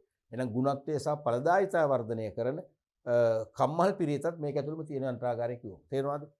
මොකද හේතුව ඒක තාක්ෂණික කොටසක්. මොකද වැරදි කම්හල් පිරියතක් තුලින් නිපදවන්න ගියොත් එක්ක පිරිවැය වැඩි වෙනවා, එක්ක ගුණත්වය බාල වෙනවා, එක්ක පිරිවැය වැඩි වෙලා ගුණත්වය බාල වෙන දෙකම එකවර වෙනවා. එතකොට ව්‍යාපාරය ගෙනියන්න බෑ. මෙන්න මේ වගේ ක්‍රියාකාරකම් ටිකක් තමයි නිෂ්පාදන ඉංජිනේරුකරණයට අයිති වෙන්නේ. පැහැදිලිනේ? රයිට්. අපි ඊළඟට බලමු නිෂ්පාදන ක්‍රියාවලිය සැලසුම් කිරීම. දැන් නිෂ්පාදන ඉංජිනේරුකරණයේදී නිෂ්පාදන ඉංජිනේරුකරණයට අපි මුලින්ම කිව්වේ එහෙමනේ. මතකනේ? ඉතල මුලින්ම කිව්වේ නිෂ්පාදන ක්‍රියාවලිය සැලසුම් කිරීම. දැන් කරන්න යන්නේ ඒක තමයි. නිෂ්පාදන ක්‍රියාවලිය සැලසුම් කිරීම කියන්නේ මොකක්ද කියලා අපි හඳුනා ගන්නවා. තේරුණාද? designing the production process. ඒක අධ්‍යයන කීපයකින් සිදුවන මම හිතන අධ්‍යයන 7ක්. අධ්‍යයන 6ක් නේ. නිෂ්පාදන ක්‍රියාවලිය සැලසුම් කිරීම අධ්‍යයන 6කින් ක්‍රියාත්මක වෙනවා.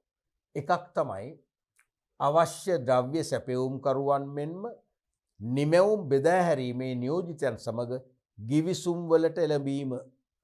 මොකද මේ කියන්නේ? දැන් අපි නිෂ්පාදන වැඩ කටයුතු ආරම්භ කරන්න පෙරම අපට අවශ්‍ය ද්‍රව්‍ය සැපයුම් කරුවෝ හොයාගෙන ඒගොල්ලොත් එක්ක සාකච්ඡා කරලා එයාලගේ ද්‍රව්‍ය සාම්පල් පරීක්ෂා කරලා ඒ ද්‍රව්‍ය සපයන මිල ගැන එකගත්වයකට ඇවිල්ලා ප්‍රවාහණය කරන ආකාරය ගැන එකගත්වයට ඇවිල්ලා අපි දිගු කාලයකට ගිවිසුම් ගාස්සම් කරනවා. අපට සතිපතා ABC කියන ද්‍රව්‍ය ඒකක වලින් මෙන්න මෙච්චර ප්‍රමාණ සැපේ යුතු බවට එකගත්වයේ පළ කරලා ලිඛිතව ගිවිසුමක් අත්සන් කරනවා. එතකොට වෙන තරංකරුව වැඩි මිලක් දීලා ඉල්ලුවත් දෙන්න බෑ, අපිටම සපයන්නට ඕන. නැත්තම් වැඩි මිලක් පෙන්නපු ගමන් ඒගොල්ලෝ දෙනවනේ, අපිට හදිස්සි ප්‍රොඩක්ෂන් ප්‍රොසෙස් එක අපේ ඇන්හිට් නවත්තන්න වෙනවා. දැන් එහෙම වෙන්නේ නැහැ. ඇයි ගිවිසුම් ගහලා තියෙන අපටම දෙන්නේ. ඒකයි මේ කියන්නේ අවශ්‍ය ද්‍රව්‍ය සැපයුම් කරන මෙන්ම අපි හදන නිමෙවුම් අපිට බෙදා හරින්න බෑ. ඒකට බෙදා හැරීමේ නියෝජිතව ඉන්න. මොකද රට පුරා නැත්නම් ලෝකේ රටවල් කීපයක් පුරා බෙදා හරින්න ඕන. අපිට ඒ දේ කරන්න ගියොත් නිෂ්පාදනය කරන්න තියෙන කාලය කැප කරන්න වෙනවා. සාර්ථක වෙන්නේ නැහැනේ. අපි ඒ නිසා ඒක දෙනවා කෙලින්ම ඩිස්ට්‍රිබියුටින් ඒජන්ට්ලට. බෙදා හැරීමේ නියෝජිත රෝල් තරම් ඉන්නවනේ. අපේ මිලදී අරගෙන ලාභයත් බෙදා හරින්න. ඒ බෙදා හැරීමේ නියෝජිතොත් අපට වාසදායකය වෙන්න ඕන. අඩු කමිෂන් එකක් අය කරනවා. අනික අපිට පුළුවන් තරම් ඒගොල්ලෝගේ ණයත් උනත් ණය පහසුකම් පව ගන්න පුළුවන් අතිරේක වාසි. අපේ බහන්න ඒගොල්ලෝ ගබඩා කරලා දෙනවා. තේරුණාද? අපට නිෂ්පාදනය කරන්න අවශ්‍ය තොරතුරු සපයනවා, අවශ්‍ය අමුද්‍රව්‍ය ගෙනත් දෙනවා. අන්න ඒ වගේ අවශේෂ වාසිත් තියෙන ඊටාම ක්‍රියාශීලී ලෙස පුළුල්ම වෙළඳ පොලකට ඒගොල්ලෝ බෙදා හැරීමට ක්‍රියාත්මක වෙනවා නම් අන්න එවැනි හොඳ බෙදා හැරීමේ නියෝජිතව තෝරගෙන ඒගොල්ලොත් එක්කත් අපි විසුම් ගන්නවා සතියකට නැත්නම් මාසෙකට අපිට ඒකක මෙච්චර ප්‍රමාණයක් බෙදා හැරලා දෙන්න ඕනේ. ඒතර ඒක ඒගොල්ලෝ කරන්නම ඕනේ. තේරෙනවද? ඒ වගේ නිෂ්පාදනය කරන්න පෙරම මෙන්න මේක විසුම ඇති කරගන්න. මොකද්ද? අදාළ සැපයුම් කරු හඳුනාගෙන ඒගොල්ලන්ගෙන් අවශ්‍ය අමුද්‍රව්‍ය අකණ්ඩව සපය ගන්න. නිමෙවුම් බෙදහැරීමේ නියෝජිතව හඳුනාගෙන ඒගොල්ලොත් එක්ක විසුම අත්සන් කරනවා. අකණ්ඩව වෙළඳ පොලට අවම ප්‍රමාණයක්. අපි සතියකට ඒකක 10000ක් නේ නැත්නම් මාසෙකට ඒකක ලක්ෂයක් ඒ වගේ බෙදා හරින්න. එතකොට අනිවාර්යෙන් මේ ඩියුටි ඒගොල්ලෝගේ තින් කරනවා. අන්න ඒ සඳහා අපි දෙගොල්ලොත් එක්කම ගිවිසුම් ඇති කරගන්නවා. ඕක තමයි සැපෙවුම් දාමේ හඳුනා ගැනීම කියන්නේ ඕකට තමයි. supply identifying the supply chain. identifying the supply chain කියන්නේ ඕකට තමයි. සැපෙවුම් දාමේ හඳුනා ගැනීම කියන්නේ ඕක තමයි. සැපෙවුම් දාමේ.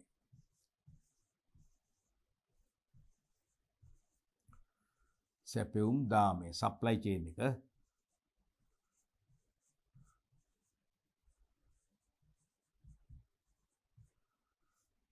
සැපෙවුම් දාමේ හඳුනා ගැනීම තමයි පළවෙනිම එක.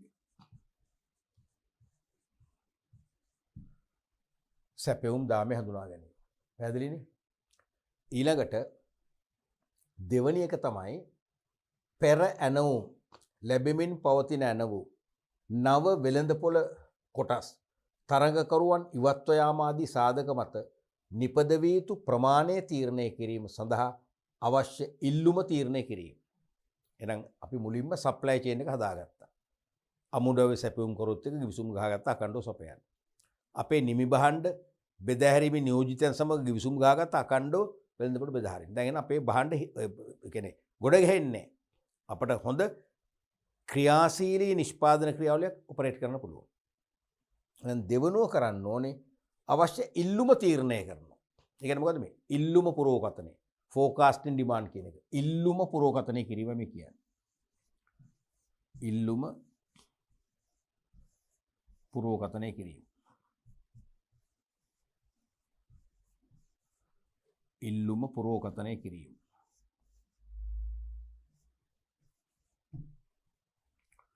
ෆෝකාස්ටින් ඩිමාන්ඩ්.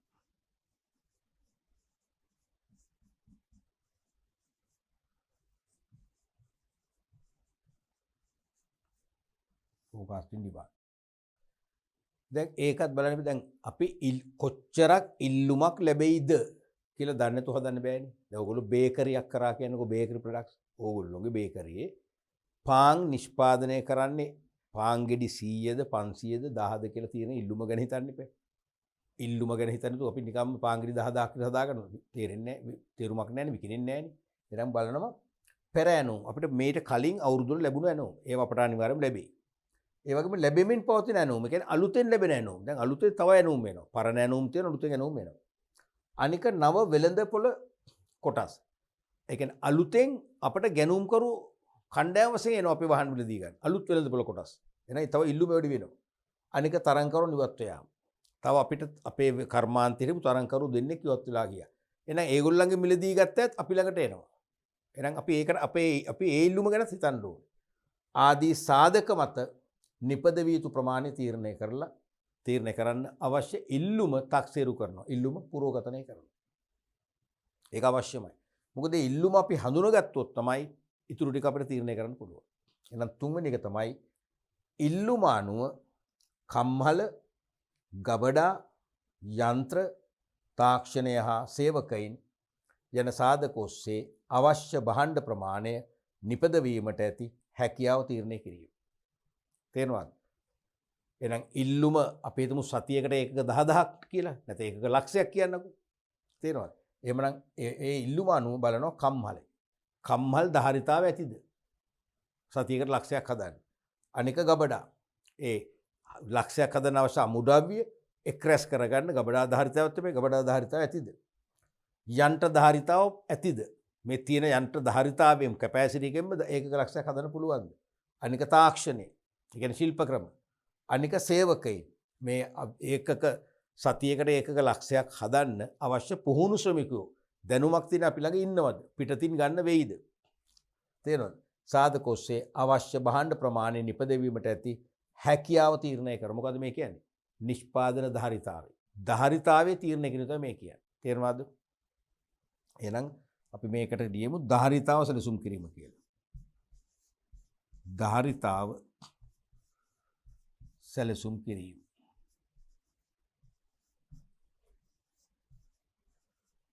නැත්නම් ඇගීම. ඒත් හරි. අපි ඒකත් බලන්න ඒක තේරෙනවද?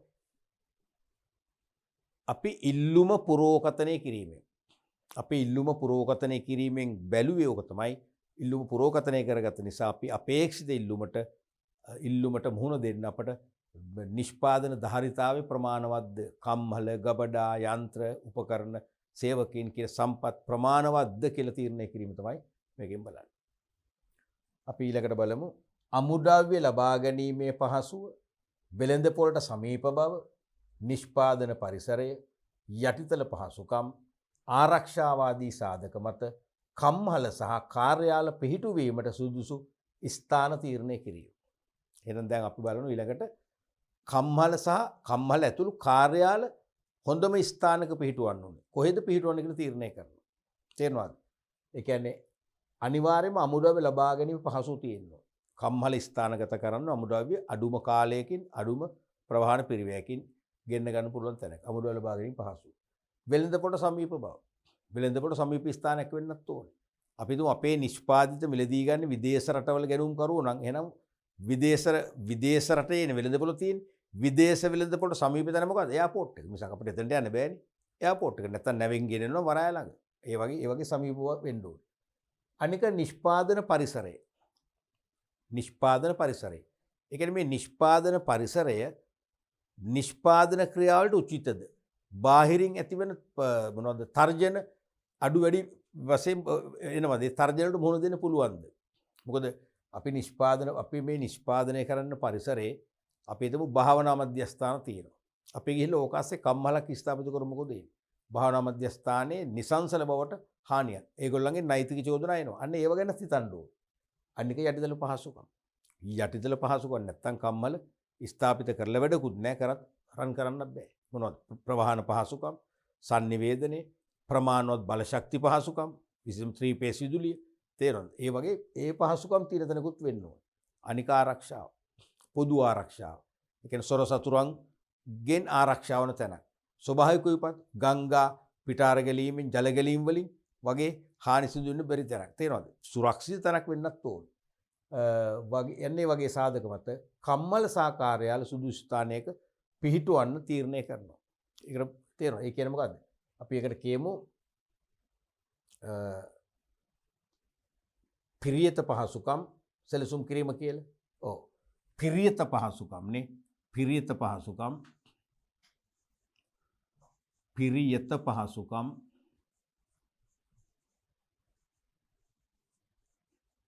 සැලසුම් කිරීම.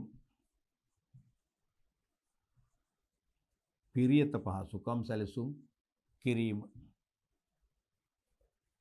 ඊළඟ එක තමයි කාර්යක්ෂම හා සඵලදායී නිෂ්පාදන ක්‍රියාවලියක් ස්ථාපිත වන පරිදි කාර්ය ස්ථාන, ද්‍රව්‍ය, උපකරණ, ගබඩා, මෙවලම් ආදිය ඒකාබද්ධ කරමින් කම්මල ස්ථානගත කිරීම.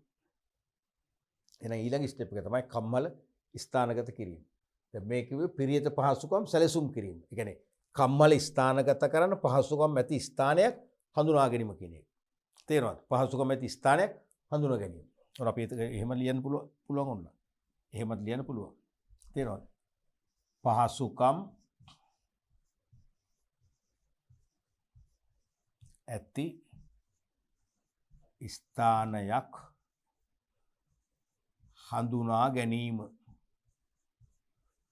කිව්වොත් හරි. පහසුකම් ඇති ස්ථානයක් හඳුනා ගැනීම. ඒක තමයි මේක අපි බැලුවේ. පිරියත පහසුකම් සැලසුම් කිරීම කිව්වත් එකයි, පහසුකම් ඇති ස්ථානයක් හඳුනාගත්තත් එකයි. හඳුනගෙන ඒ ස්ථානයේ ස්ථානගත කිරීම තමයි මේකෙන් මේ කියන්නේ. කාර්යක්ෂම හා සඵලදායී නිෂ්පාදන ක්‍රියාවලියක් ස්ථාපිත වන පරිදි. කාර්ය ස්ථාන, වැඩ ස්ථාන, යන්ත්‍රෝපකරණ සවි කරපු කාර්ය ස්ථාන, ද්‍රව්‍ය, උපකරණ, ගබඩා, මෙවලම් ආදිය ඒකාබද්ධ කරමින් අන්න කම්මල ස්ථානගත කරනවා. එහෙනම් අපි මේකට කියනවා පිරියත පහසුකම් පිරියත පහසුකම්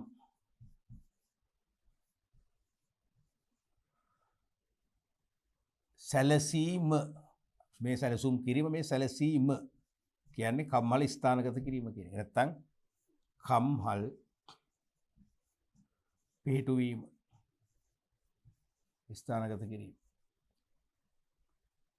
ඊළඟ එක තමයි නිෂ්පාදන ක්‍රියාවලියේ සෑම කාර්යයක්ම ඉටු කළ යුතු කාලය දැක්වෙන කාල රාමුව සැකසීම.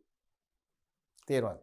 නිෂ්පාදන ක්‍රියාවලියේ සෑම කාර්යයක්ම දැන් නිෂ්පාදන ක්‍රියාවලියේ අමුද්‍රව්‍ය මිලදී ගැනීම, පරීක්ෂා කර බාර ගැනීම, ගබඩාව රැස් කර තැබීම, ඊට පස්සේ නිෂ්පාදිත සැලසුම් සම්පාදනය කිරීම, ඊට පස්සේ ගබඩාවෙන් අවශ්‍ය අමුද්‍රව්‍ය ලබා ගැනීම, පරිවර්තන ක්‍රියාවලියේ පළවෙනි කාර්යස්ථානට යොමු කිරීම, ඊට පස්සේ දෙවෙනි කාර්යස්ථානදී යොමු කළ තවත් වෙනස්කම් වලට ලක් කිරීම, තුන්වන කාර්යස්ථාන ගමන් කරනවා වෙනස්කම් වලට ලක් වෙනවම ගිහිල්ලා අවසන් කාර්යස්ථානයෙන් එළියට එනවා. මේ සියලුම නිෂ්පාදන ක්‍රියාවලියේ සෑම කාර්යයක්ම සෑම අධීරයක්ම ඉටු කළ යුතු කාලය දැක්වෙන කාල රාමුව. කාල රාමුවක් කියන්නේ මොකද්ද? ප්‍රොඩක්ෂන් රොස්ටර් එක නිෂ්පාදන කාලසටහනක් සකසන්න ඕනේ. ඒ නිෂ්පාදන කාලසටහන හැදුවම ඒක හොඳ පදනමක් වෙනවා. නැත්තම් පදනමක් නැත්තම් පූර්වාදර්ශයක් වෙනවා. ඒ නිෂ්පාදන කාලසටහන දිහා බලාගෙන ඒකෙන් කියන කාලයට වඩා වැඩියෙන් නෙවෙයි.